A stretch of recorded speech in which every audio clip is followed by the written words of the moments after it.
नमस्कार, मी प्रदीप नणंदकर. आपण पाहत आहात इंद्रधनुष्य. राजकारणी म्हणजे लोकांची फसवणूक करणारे असा जो लोकांचा समज वर्षानुवर्षाचा आहे तो आता वारंवार दृढ होतो आहे. निवडणुका आल्या की निवडणुकीसाठी म्हणजे मतांसाठी आश्वासने द्यायची आणि ती आश्वासने दिल्यानंतर पुन्हा सत्तेत जर आले तर ते निवडणुकीमध्ये मी दिलेलं आश्वासन होतं असं सांगत पुढची 5 वर्ष तसंच ढकलत राहायचं. पुन्हा नव्याने आश्वासनं द्यायची आणि पुन्हा निवडून यायचं. विरोधी पक्षात जी मंडळी असतात ती जे सत्तेत असतात त्यांच्यावरती टीका करत आम्ही जर सत्तेवर आलो तर आम्ही अमुक गोष्टी करू अशी आश्वासनं दिली जातात आणि जनतेने जर पुन्हा त्यांना सत्तेत बसवलं तर तेही पुन्हा आश्वासने विसरून जातात. अशी आपली देशाची परंपरा आहे, महाराष्ट्राची परंपरा आहे. आपण पाहतो आहोत महाराष्ट्रामध्ये सध्या टोलवरूनची टोलवाटोलवी किती वर्ष झाली बघा. जवळजवळ 15 वर्षाचा काळ उलटून गेला आहे. म्हणजे युती शासन होतं तेव्हा गडकरींनी अनेक ठिकाणी रस्ते केले आणि मग पुन्हा केंद्रात सरकार आल्यानंतर गडकरींनी ज्या पद्धतीचे रस्ते केले, रस्ते उत्तम झालेले आहेत, पण त्या टोलवरणाची समस्या ती काही सुटत नाही. म्हणजे तुम्ही रस्ते चांगले वापरतात तर तुम्हाला टोल भरावा लागेल असा आग्रह एकीकडे गडकरी करतात, तर दुसरीकडे जे टोल आहेत, जे टोल घेणारी मंडळी आहेत, ज्यांनी रस्ता तयार केला त्या रस्त्यावरती वर्षानुवर्ष खड्डे राहतात. खास करून मुंबई पुणे परिसरामध्ये ते खड्डे भरण्यासाठी महापालिकेचं नगरपालिकेचं टेंडर निघतं. मग जर रस्त्यासाठी जर टोल घेतला जात असेल मग ते पैसे महापालिकेनं का द्यायचे? टेंडर त्याचं वेगळं स्वतंत्र कशासाठी? हे टोलचे जे पैसे येतात तर मग नेमकं जातात कोणाकडं? बघा, गोपीनाथ मुंडे होते ना तेव्हापासूनचा विषय आहे. तेव्हा त्यांनी घोषणा केली होती टोलमुक्त महाराष्ट्र आम्ही करू. त्यानंतर मग पुन्हा सरकार आलं.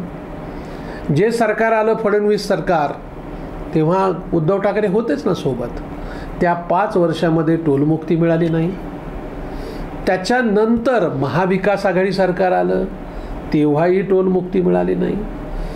मनसेने हा विषय अतिशय लावून धरला आहे आणि मनसेची मंडळींनी परवा अविनाश जाधवनी जे उपोषण केलं, आंदोलन केलं. मग मनसेचं त्यांच्या स्टाईलमध्ये खळखट्याक आंदोलन असतं.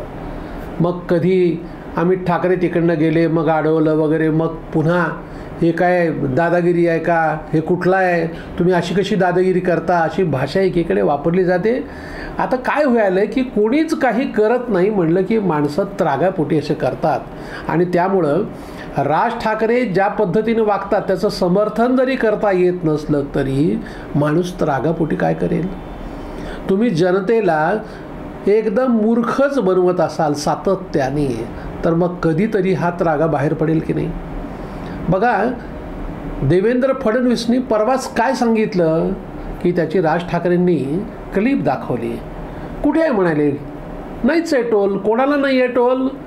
छोट्या वाहनांना टोल नाही आहे, दुचाकीला टोल नाही आहे, 3 चाकीला टोल नाही आहे, एस टी महामंडळाच्या गाड्यांना टोल नाही आहे असं ते सांगतात. मग आता राज ठाकरे म्हणाले की मी मुख्यमंत्र्याची भेट घेणार आहे, ते काय सांगतील त्याच्यावर ठरेल.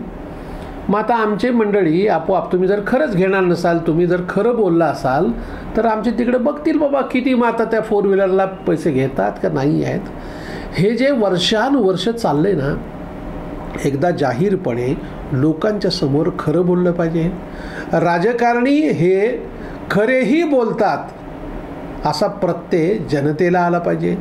सामान्य जनता आपली कामं सोडून ती आंदोलनात सहभागी होऊ शकत नाही. राजकीय पक्षांची मंडळी आंदोलन असे करू शकतात, त्याच्या अनेक गोष्टी आहेत आपल्याला माहिती आहे. म्हणून सामान्य जनतेला त्याचा राग व्यक्त करण्याचं साधन आहे निवडणुकांमध्ये. पण आपल्याला माहिती आहे सगळेच एका माळेची मणी. उडदा माझी काय गोरे, काय निवडावे ते निवडणारे, कुचलिया वृक्षाची फळे मधुर कोठुनी असतील, असं समर्थ रामदासांनी म्हटलं आहे. अशी राजकारणाची अवस्था झाली. निवडून निवडून निवडायचं कोणाला? निवडणुकीतली घोषणा काय असते माहिती का? निवडून निवडून येणार कोण? आमच्याशिवाय दुसरं कोण? पण आता निवडायचं कोणाला हा मोठा प्रश्न आहे. आणि मग त्यामुळं तेच पत्ते फिसावेत त्या पद्धतीनं लोक निवडणुकीमध्ये मतदान करतात.